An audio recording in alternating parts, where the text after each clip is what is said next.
France.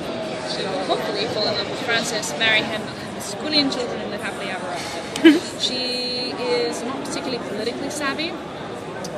You know, it's the difference between book learning and then actual personal experience. Sure. So it's the difference between like reading out of an acting book and then performing in front of an audience. It's a completely different thing. Absolutely. And she's just sort of thrown into this horribly complicated political world where things are never as they seem. And she's a pretty upfront, honest character, and she has to learn to sort of wade this quagmire of deceit and deception very quickly before she and her ladies end up dead. Because it was dangerous times, especially for women. Yeah. Do you see any parallels between all the nonsense that goes on in today's world? Older, it's been interesting me more, but as a teenager, I was not interested at all, and none of my friends were either. I know that history is a very big draw for a lot of people. Just nobody I knew. So I made the mistake of speaking from my own experience in a previous interview, and I kind of got slammed on the web for it. It's like, well, by saying that you and all of your friends love history, you were also speaking from your own personal experience. Hypocrite moment. Anyway, letting that go. No, you know what? History is amazing, but you cannot plot out the minutiae of historical life because there simply is not enough information to perfectly reconstruct a historical event. Yeah. There's not enough literature out there, and it's very difficult. And, we're on the CW, we're interested in making, compelling drama and having fun, having hot people fall in love with each other. And you've seen my boys, so and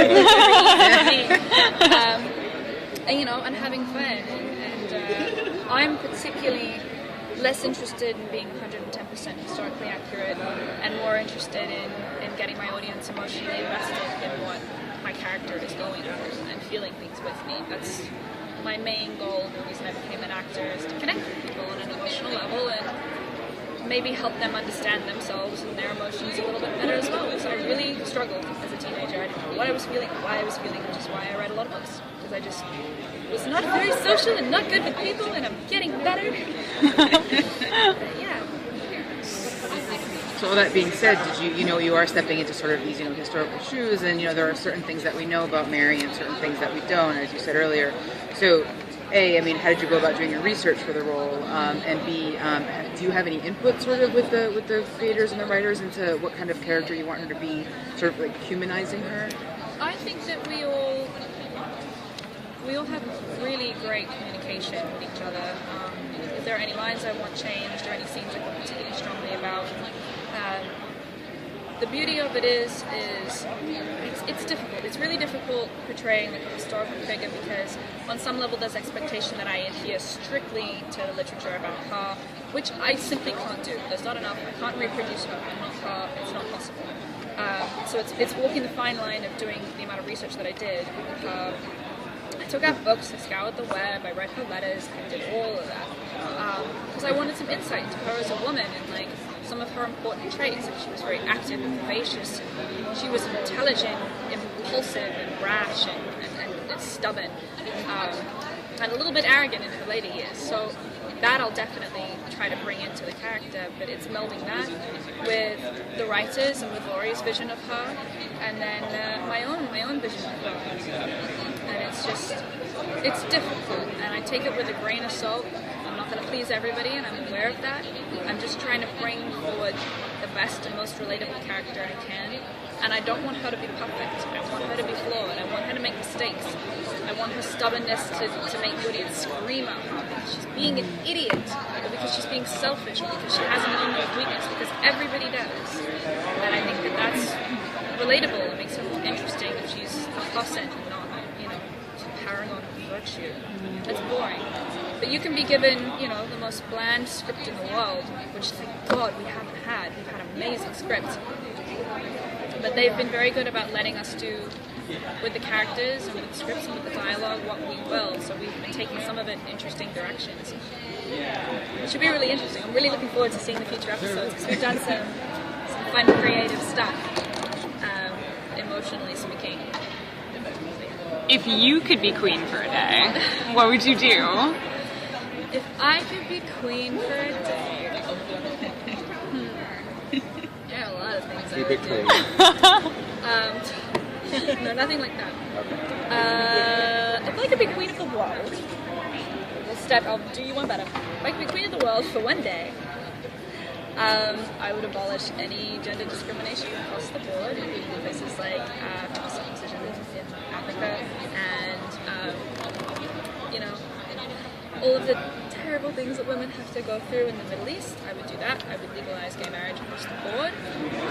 I would promote environmental initiatives such as sustainable agriculture, organic non-GMO agriculture, the outlawing of pesticides and parabens and other harmful chemicals in our products. I would look for other ways to create not only sustainable farming but sustainable energy and low impact, low carbon impact solutions for driving, public transport, excellent public transport in every city in the world to reduce the amount of emissions created by these goods.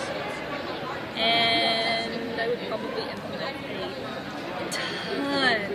a ton of wildlife parks and restructure a lot of cities to reduce the amount of urban sprawl that's impacting natural environments and natural habitats for endangered species. That's like You're hired. Yeah, literally the busiest day. Queen of the New Age. I'd be looking to outlaw the use of oil in the next 50 years. Everything run on sustainable power. Super busy day, but I like it. I like it. You just gotta get it started. Start planning now. Yes, well, a lot of people would be very angry because a lot of people make a lot of money and don't care because our lifespan is relatively so short and they don't think 1,000 years ahead. I mean, the Earth will survive, we'll just all die, and the Earth will renew, but I would like my children's children, my children's children's children, to be able to go to a national park and see, deer. It's natural habitat. Yeah. I would like the salmon to still run in the wild, it's just... Come to Connecticut, I got deer in my yard all day. But anyway. We asked. Deer are actually a pain in the ass. Oh, they are, yeah. When you hit them in your car going 60 miles an hour, Yeah. No, they're supposed to be kind of dangerous It's too, like- right? it's Like like- when they lick Yeah, my things. friends. It's get so taken out. frustrating. Like what they used to do, like introducing rabbits to Australia. Rabbits are vermin, and they introduced foxes to kill the rabbits, and they just wreak havoc on the native flora and fauna. It's like cane toads. Cane toads were brought in to eat a specific kind of bug that preyed on the cane fields. Now the cane toads eat everything. They don't like their diet is much more varied than spay and neuter your pets, people. Feral cats eat all the bugs. My friend's from Geelong. I was going to say when I was listening to you talk, I go, you sound like somebody who's from London. Human beings screw up a lot of stuff. Yeah. We asked Toby that same question about being royalty for the day, and he said he would want to be the first male to have a baby. Yeah, So it your is answer going was a on. little bit better. Just gonna go there. I don't know if I phrased it right. There are a lot of things. Yeah. So feel free to reward me. It makes sense. But then Toby wanted to give birth to himself. He was getting Yeah, it was pretty wild. There's like RoboCop Oh my was in there gosh, too. there was a comic book I read where it was like Amazons. Yeah. Amazons, when they reached a certain age, like cloned themselves and gave birth to the next generation. It Sounds was like Wonder very Woman. interesting. Hardcore. Yeah, it was. Yeah. It was an Amazonian. You're asking the right That's right. people. The original's even weirder because the guy who created it was a psychiatrist who also created the lie detector, but he was all into bondage and he had a wife and a mistress, and this is all in the 40s. So he was writing all those books about Wonder Woman time people loving and stuff was a little bit weirder than... That's a true story, yeah. No, because his daughter lives up the street from me in Connecticut. Dude, a lot of that we hear stuff all comes that. from a really weird place, but Yeah, God bless the world for kooks. Kooky people. they're all out there. Amen.